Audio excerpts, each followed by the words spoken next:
ఈ నెల 8న విశాఖలో ప్రధాని మోదీ పర్యటించనున్నారు. అభివృద్ధి పనులకు శంకుస్థాపనలు చేయనున్నారు.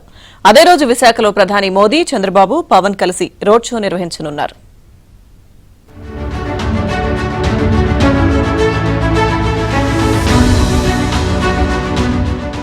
దేశంలో మోదీ, రాష్ట్రంలో చంద్రబాబు స్పష్టమైన విధానాలతో ముందుకు సాగుతున్నారు. పాలనా పరంగా, పార్టీ పరంగా అమరికలు లేకుండా ప్రతి అంశాన్ని చర్చించుకుంటూ కార్యాచరణ రూపొందించుకుని అమలు చేస్తున్నారు. గత ఎన్నికల్లో బీజేపీ, టీడీపీ, జనసేన కూటమి పార్టీలు కలిసి ఘన విజయం సాధించిన నేపథ్యంలో మరోసారి 3 పార్టీల అగ్రనేతలు విశాఖలో రోడ్ షో నిర్వహించనున్నారు.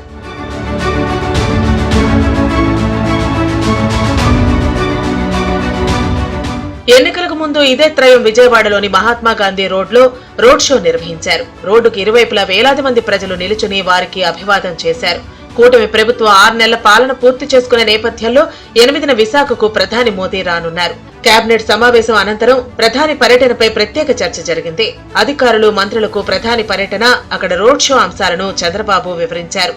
ఎన్టీటీపీసీ green hydrogen project, Nakkapalli bulk truck park, Visakha railway zone, పారిశ్రామిక నోడ్లకు మోదీ శంకుస్థాపన చేయనున్నట్లు సీఎం చంద్రబాబు తెలిపారు.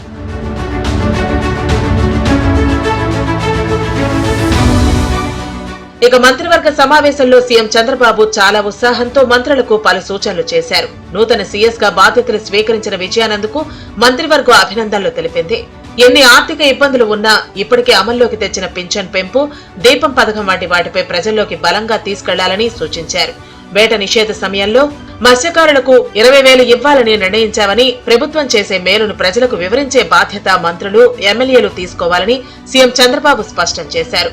సంక్షేమ పథకాలు అర్హులైన ప్రతి ఒక్కరికి అందాలన్నారు సీఎం చంద్రబాబు. ఆర్టీసీ బస్సులో ఉచిత ప్రయాణంపైన మంత్రుల అభిప్రాయాలను సీఎం అడిగి తెలుసుకున్నారు.